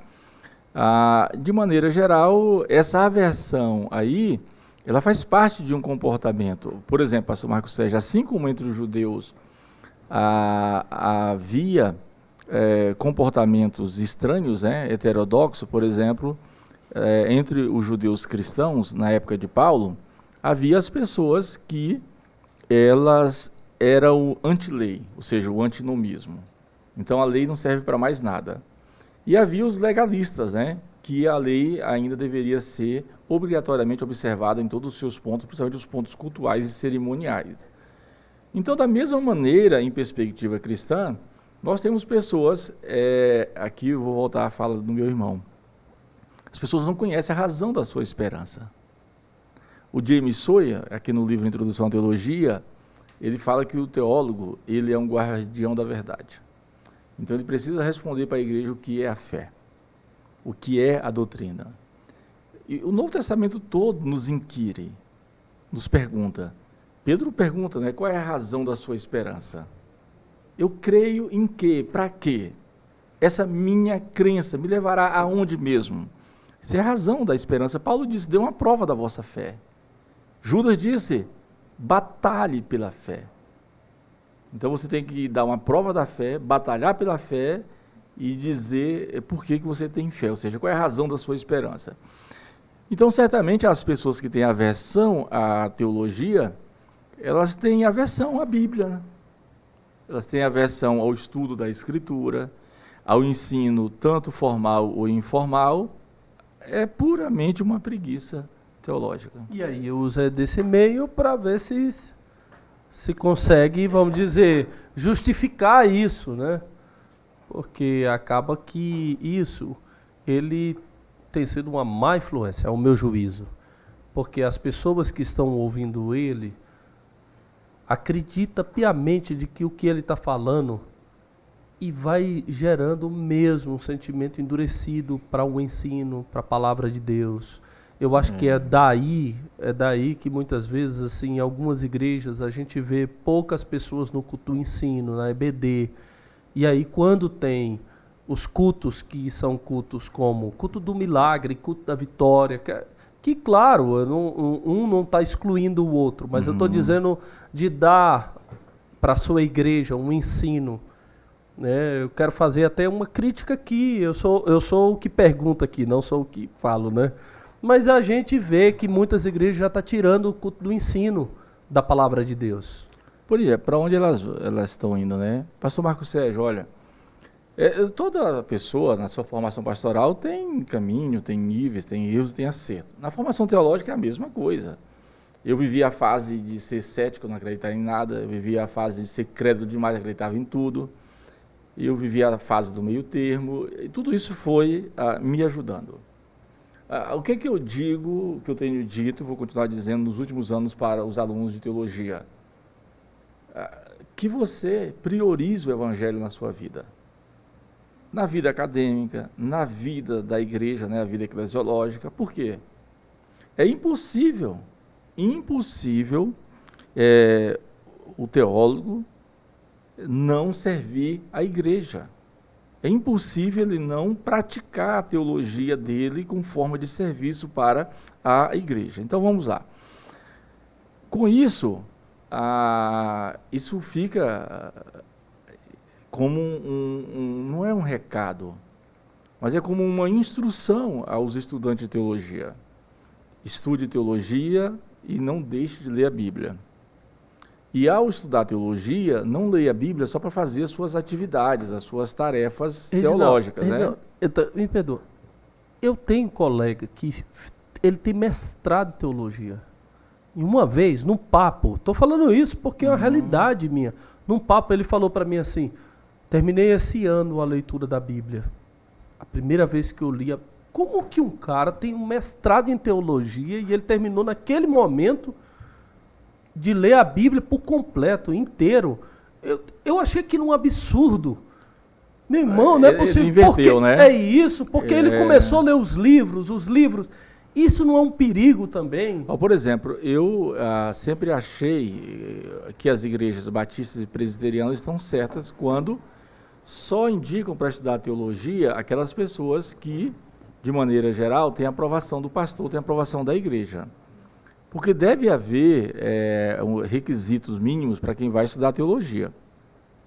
Se o pastor não observa isso, corre o risco daquela pessoa que foi estudar teologia sem o consentimento dele, depois desconstrua o que ele mesmo está fazendo. Então, um estudante de teologia, ele deve, sobretudo, amar as Escrituras, ler a Bíblia e lê-la como nutrição espiritual. Uma coisa não substitui a outra, né? Tem muita gente que até lê livro cristão e deixa de ler a Bíblia durante vários dias. Esse é um problema, por e exemplo. Acha que são equivalentes, né? Não tem devocional. Não tem devocional. Por exemplo, um dia desse, eu, num grupo nacional, esse é um grupo de irmãos reformados, eu participo lá já há uns 8 anos. E um dos grandes teólogos, inclusive ele é muito influente no Brasil, eu percebi na fala dele que ele nunca leu as Institutas de João Calvino, os comentários bíblicos de João Calvino, inclusive os de Salmos e as pastorais, nunca leu nenhuma das 300 e poucas cartas publicadas de Calvino, das mais de 3.000 que ele deixou. Então eu percebi que ele era um teólogo calvinista, mas que não conhece aí o fundamento da fé calvinista, que é João Calvino. Da mesma forma, tem pessoas na área da teologia que elas conhecem teologia, discutem e tudo, mas elas não conhecem a Escritura. Quando a gente volta para a escola dominical, para a educação cristã, pastor Marcos Sérgio, a gente observa que todas as pessoas que desejam ser obreiras, mestres, ministros, líderes, elas têm obrigatoriedade de serem formadas, mesmo que informalmente, pela escola dominical. Porque, digamos que isso aqui é a Bíblia. Então, a Bíblia é ensinada na escola bíblica nos cursos de ensino da palavra, certo? Então, eu que já estou estudando a Bíblia nos cultos de ensino na escola dominical, eu desejo ir mais. Então, eu vou para uma escola teológica. O que eu vou fazer na escola teológica? Isso eu falo lá no nosso livro, né? Aprendiz de Teologia. O que eu vou fazer numa escola teológica? Eu vou aprender a interpretar a Bíblia. Essa é a questão. E as pessoas querem, como diz o pastor Marcos Sérgio, estudar teologia sem conhecerem a Bíblia. Ou seja, o requisito básico de estudar teologia é conhecer previamente a Bíblia. Então, nos últimos anos, eu tenho dito aos meus alunos o seguinte, e eles até acham que eu estou agora um teólogo menos cético e mais crente, né? Diz, olha, o Evangelho...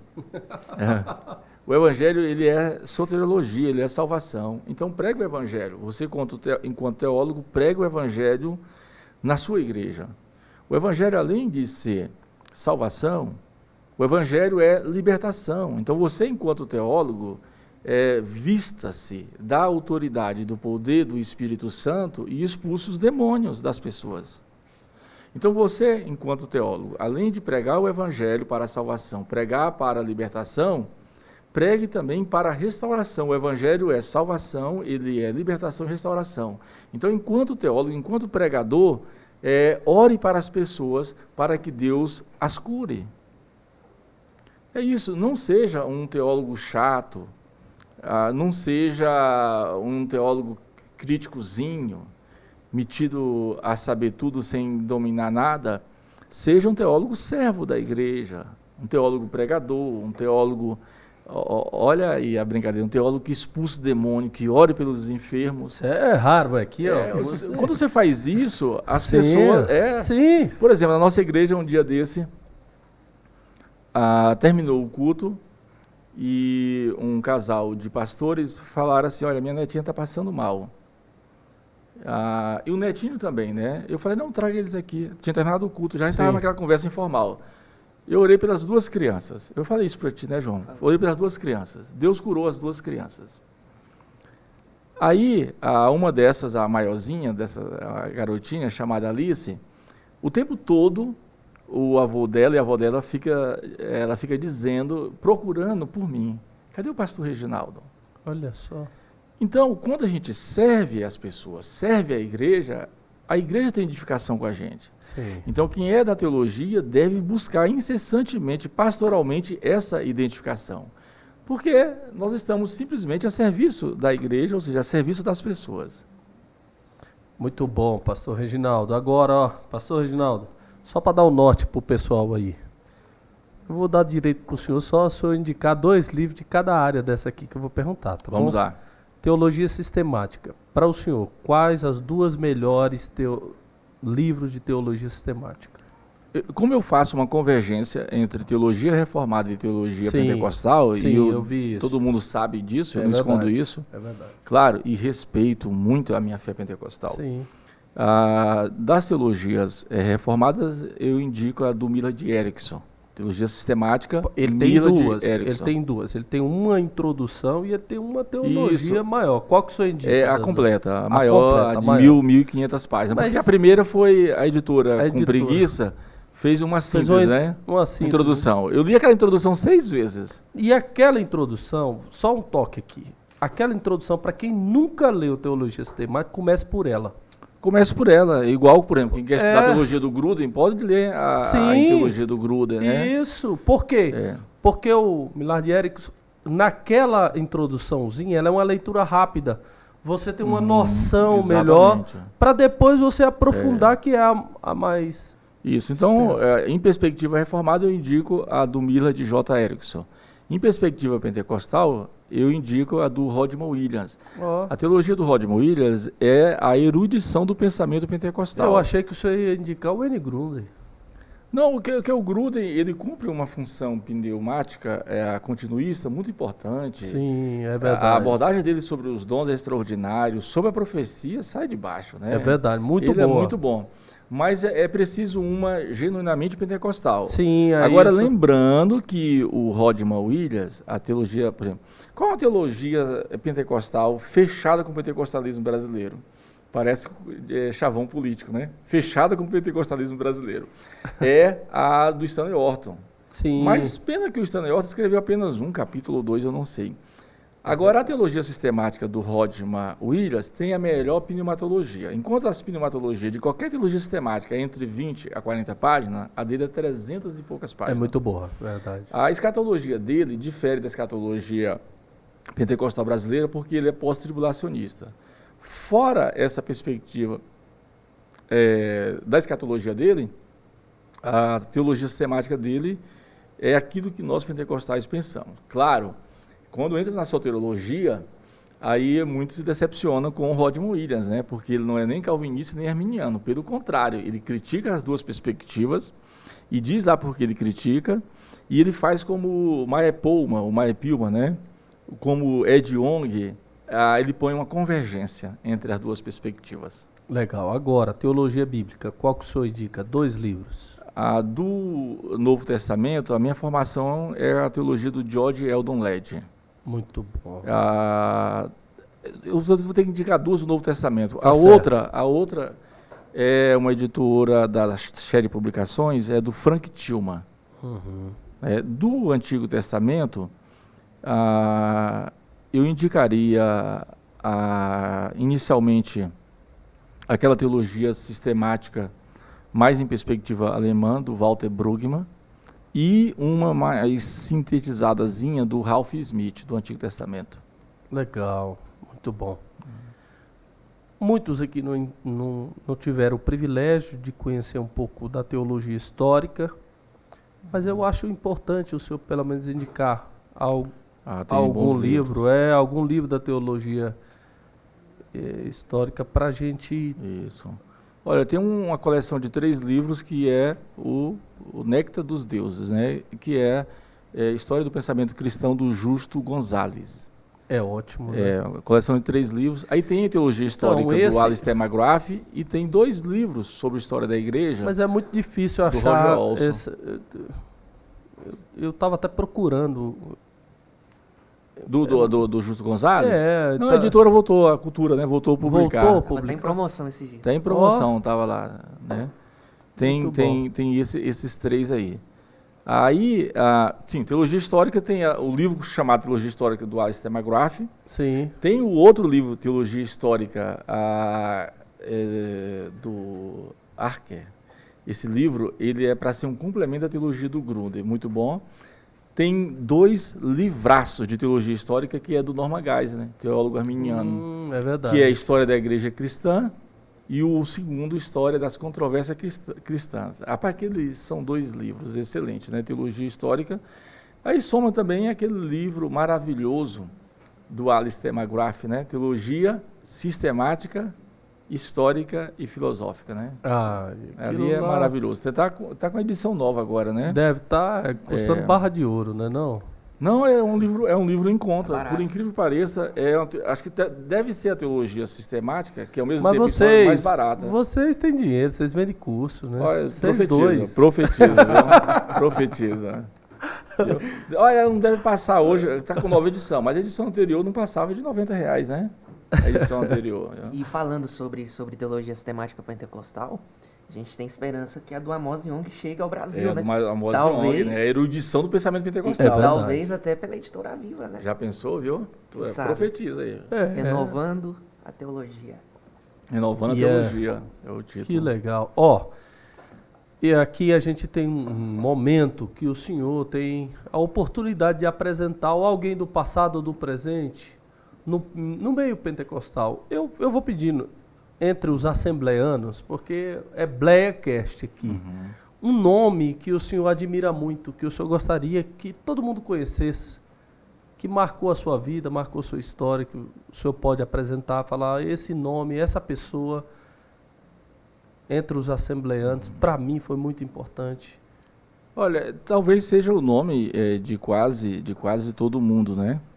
Que eu tive o prazer de conhecê-lo, de conversar com ele, na época só telefone, né, várias vezes, e de receber uma carta datilografada por ele, me indicando para provavelmente ser um autor da CPAD, que foi o pastor Antônio Gilberto. Eu vou até colocar essa carta na moldura. Então, o pastor Antônio Gilberto, ele era uma convergência, né, de vida intelectual e de vida no espírito, né, de piedade e de academicidade. Então, ele fazia essa convergência entre fé e razão, razão e emoção. Então, ele era um teólogo do espírito. Eu gostei muito dele. Eu, assim, hoje, tempos depois, a gente vai se tornando mais exigente. Eu até acho que ele não cumpriu a função das funções, que era ter deixado para nós uma teologia sistemática. Ele escreveu muito sobre teologia sistemática, mas ele deveria ter coordenado, sistematizado uma teologia sistemática. Teria sido diferente para a gente. É claro, isso não tira, em hipótese alguma, o brilho dele. E ele foi o mestre. Está com a Bíblia, né? O mestre para todos nós. Não sei se o ouvinte aqui sabe, mas existe uma Bíblia dos comentários dele. Eu ganhei essa Bíblia. A Bíblia é fantástica, estou dizendo aqui, a Bíblia é maravilhosa. Muitos estudos, né? Muitos estudos. Olha, eu ganhei, o pastor Luizinho lá da igreja me deu essa Bíblia. Eu cheguei em casa, eu fiquei tão encantado com ela, com os estudos dele. A maneira que ele colocou o estudo era da maneira que ele falava. Então é uma linguagem muito clara. É uma coisa assim muito clara, muito direta. E eu fiquei tão encantado que eu fui dormir lá 2, 3 horas da manhã, vendo aqueles escritos dele. Então, tá aí, eu penso que você acertou em cheio.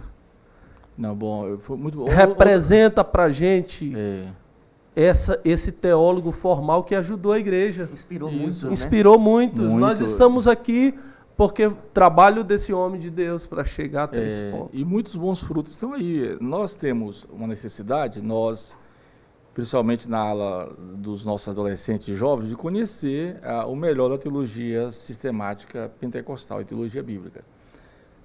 E é claro que, assim, hoje, a maior editora do Brasil, dos 3 maiores autores que vendem por lá, 2 são pentecostais. Né? Ou seja, o Gordon Fee e o James Smith. Então nós temos teólogo como Anthony de Paula, como Strontier. O Gordon Fee, eu acho que todo seminário teológico tem que comprar o livrinho dele e entender Entende o que o que lê. lê. Não adianta. Não adianta. Ou então tem que entrar O lá livro- no site www.editoracruz.com.br e se matricular no Gordon Fee. Né? Ó, já puxou brasa pro espeto Aí dele se aqui, ó. matricula no Gordon Fee. Então, E muitos nomes brasileiros também, né? muitos. Nós temos vários teólogos pentecostais que são de altíssimo nível, inclusive para escrever. Talvez o que tem a literatura mais densa e é um pensador de primeira linha, pensador mesmo. Quem leu, ele tem, por exemplo, segundo uma amiga minha na teologia, que é a minha melhor amiga, que é uma professora presbiteriana, a professora Lázara, ele tem um dos melhores livros de educação cristã, por uma pedagogia cristã. Ele tem um livro sobre pentecostalismo global e pós-modernidade muito bom, que é o pastor César Moisés. O César Moisés é um orgulho para os pentecostais. As pessoas não podem ficar querendo conhecer o César Moisés só por conta do que dizem a respeito dele. Tem que conhecer o que ele diz e principalmente o que ele escreve. Ninguém, hoje no Brasil, até hoje no Brasil, ninguém trouxe contribuições para o pentecostalismo em termos de obra quanto o César Moisés. É só ler os seus dois, ainda tem mais. Provavelmente o César Moisés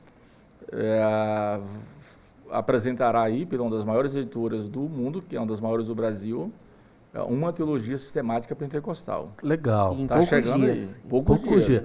Quero Poucos convidar dias. o pastor César Moisés para sentar aqui e também lá no São Francisco entregar a palavra. Olha aí, rapaz, e é humano do coração. Pensa uma pessoa acessível, Crente, humilde, ele é crente, humano. O César se tornou um amigo meu já de longa data, andando nesse Brasil aí fora. A gente se conheceu nos eventos, né? Sim. Nos eventos. Além do César, também, tanto na exposição quanto na escrita, quem tem crescido bastante é o Gutierre Fernandes. Já veio aqui, foi o primeiro. Olha né? aí, nós temos outros pentecostal também que eu aprecio muito, a capacidade teológica dele talvez seja uma das maiores, é o Kenneth Terra, capacidade teológica do Kenneth. Tem bons nomes, claro, tem os pseudos mestres e escritores Ele é pentecostal ainda? Ele é pentecostal. Ele está na Batista, mas eu sei que é Mas pentecostal. Batista, A brincadeira... ele ainda está no fogo ainda até hoje, né? Então, os jovens devem conhecer esses nomes aí, e conhecer os estrangeiros também, são tantos, né? Claro, o da vez agora, dos pentecostais agora, que o era uma Greg igreja... o Greg Kenner é um monstro, né? Mas hoje tem um que, a semelhança do Gordon Fee, que se tornou um parâmetro de interpretação bíblica, tanto para pentecostais quanto para reformado, hoje é o James Smith. É verdade. É mesmo. Então, Junto com a Amos Young também. com a Amos Young. Agora, a Amos Young precisa ser descoberto. Agora, o James Smith, ele é filósofo ou ele é teólogo? É os dois, né? É os dois. Ele luta aí por uma filosofia cristã e principalmente a filosofia pentecostal, né? É incrível como ele usa os nossos jargões, os nossos clichês, coisas da nossa espiritualidade e transforma aquilo numa espécie de uma epistemologia. Quem lê o livro dele falando em línguas vai ficar espantado, né, com a percepção que ele tem da nossa espiritualidade. Então, tem muita gente importante para nos referenciar, para despertar a vocação aí dos nossos adolescentes e jovens. É isso. Eu penso que quem faz teologia, quem escreve livros, quem pastoreia, não deve, do meu ponto de vista, até um pouco generalista, não deve ficar perdendo tempo com quem não quer nada. Nós temos muitos obreiros que pensam que sabem alguma coisa, que têm alguma formação, são obreiros que não fazem nada, são só empurrados. Nós temos que olhar agora especificamente na formação das nossas crianças, dos nossos adolescentes e dos nossos jovens. Muito bom. O foco deve ser esse daí. João, muito obrigado por você estar aqui. Já falei da minha admiração por você. Você tem uns livros também. Você já tem uns 4, 5 livros já, não tem? Não, ainda não. Vamos chegar lá. O João está produzindo mais do que João Gutenberg. Vamos viu? chegar lá. Inclusive, nós temos um livro juntos, o Aprendiz de Isso. Teologia. Eu nunca li esse livro, eu quero ler. Pois é, nós temos um Olha. livro juntos. A pessoa quer conhecer, né, João, o passo a passo do que é a teologia. Está lá. Quais são as divisões da teologia? Está lá. que é um seminário, Instituto Bíblico, uma faculdade de teologia é igual, tem diferença? Está tudo lá. A teologia vai apagar a minha fé? O que um jovem cristão, o João escreve essa parte, o que um jovem cristão procura na teologia? Quais são as referências dele? O que ele equilíbrio busca? da teologia com a igreja, com a prática pastoral que a gente falou aqui. Que também. legal, muito bom. É um livro, e a gente fala isso sem pretensões. Eu sou bem distante do que eu escrevo, no sentido de que eu faço propaganda, divulgação dos livros de todos os autores da nossa editora, menos dos meus. O João é prova disso. Mas depoimentos como o do pastor Eliseu Rodrigues e tanta gente Brasil afora, o livro Aprendiz de Teologia é um livro para nortear, para instruir o jovem no caminho teológico de serviço a Deus. Sim, legal, muito bom. E convidar o pessoal a acompanhar a editora Viva, principalmente agora com a série de lançamentos sobre o pentecostalismo. Esse eu comprei. E está chegando novos livros agora, Pentecostalismo e Escatologia, Pentecostalismo e Feminilidade, depois vai ter Pentecostalismo e Pregação. Está acontecendo aí nos bastidores a produção de mais 2 ou 3 títulos nos próximos 2, 3 meses. Legal. Tem novidade, vai estar ampliando a série. Muito bom. Humberto, muito obrigado também por você estar aqui presente. Pastor. Humberto é irmão nosso, lá da mesma regional, e eu achei muito legal você vir aqui. Tem que vir mais vezes. Pode convidar que a gente vem, pastor, eu que agradeço. Reginaldo, muito obrigado de coração. Eu quero que você siga dessa forma, inspirando as pessoas a serem mestres. Eu acho que cabe a nós, pastores, identificar pessoas como você e valorizar essa voz. Essa voz que vai lá e tira as dúvidas, que potencializa dons, que coloca a igreja para refletir sobre a prática. Então eu louvo a Deus pela sua vida mesmo, meu irmão. Que você continue assim, inspirando jovens como o João, que vê você como referência, como exemplo, tá? E que a sua editora, o Gordon Fee, seja uma bênção para você. Eu fiz a promessa aqui, vou fazer ao vivo aqui. Se um dia eu escrever um livro, meu primeiro livro, eu quero que lance lá na editora Cruz. Amém. Nós esperamos aí com ansiedade. Que já tem alguns esse texto. anos lá. Isso. Você pode fazer sua pregação sobre a prática pastoral, educação, baseado na sua vivência, no modelo prático de ministério que você desenvolve, tem muitos livro é temas. pouco, né? Um livro é pouco. Um livro é pouco. Vai ter que fazer um aí a cada 6 meses. Uma série. Fazer uma série aí, tem público, tem capacidade, então é só focar isso não como desafio, né? Mas como uma realidade. Né? Mas ele fala isso, mas ele já tem muita coisa escrita. Tá, a coisa já está mais ou menos adiantada já. É só né? juntar e...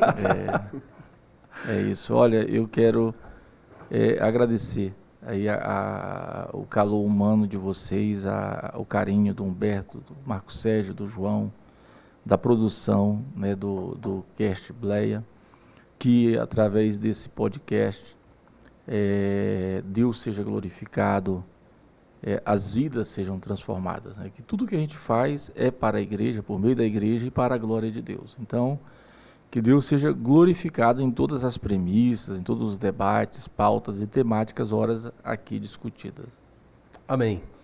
Falar para você que hoje acompanhou aqui pelo YouTube, toda semana você pode acompanhar também outros entrevistados que vêm esclarecer temas relevantes para a nossa igreja, relevantes para você.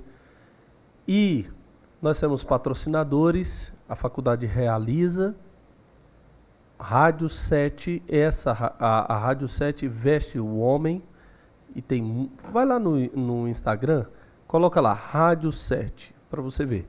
Você vai ver um tanto de coisas que meu amigo Alencar, a minha amiga Paula faz promoções durante a semana, são irmãos nossos lá de São Francisco, é meu amigo pessoal, e a Rádio 7 de fato tem muita coisa boa. Essa camisa aqui mesmo, que eu estou vestindo aqui, é Rádio 7. Na realidade, todos os podcasts que eu vim aqui é Rádio 7, eu faço questão de vestir. Essa aqui tem uma gola, tipo gola clerical, tá vendo aqui, assim? Tá na moda, assim, você coloca um terno, fica... Aqui tá aberto, mas se você quiser fechar aqui, ó, tem azul, tem branca, tem... Então, você pode... Venha também lá na fanpage ou nos canais tipo Spotify, Deezer e Apple Podcast. No meio de semana você vai ver que durante os dias da semana vai ter cortes aqui do pastor Reginaldo, tá? Gente, eu fico muito feliz. Você ainda que não fez a inscrição para o curso e queira fazer a inscrição para o curso, eu e o pastor Johnny, nós vamos iniciar lá pelo aplicativo Zoom toda segunda-feira das 20 até as 22 sobre pregação.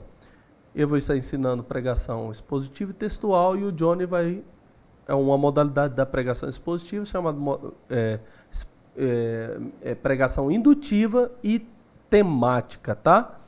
Então você pode, durante 8 semanas, são 16 horas, 8 semanas de 2 horas na segunda-feira. E nós temos um telefone, que é o telefone que você vai lá na bio, clica lá em cima, Bleia Curso, que você vai ver. A Cíntia vai te atender e você vai fazer a inscrição. Muito obrigado pela sua audiência, que Deus te abençoe. Muito obrigado, pastor Reginaldo, ao João, Antônio e ao Humberto. Uma boa semana para você, um grande abraço.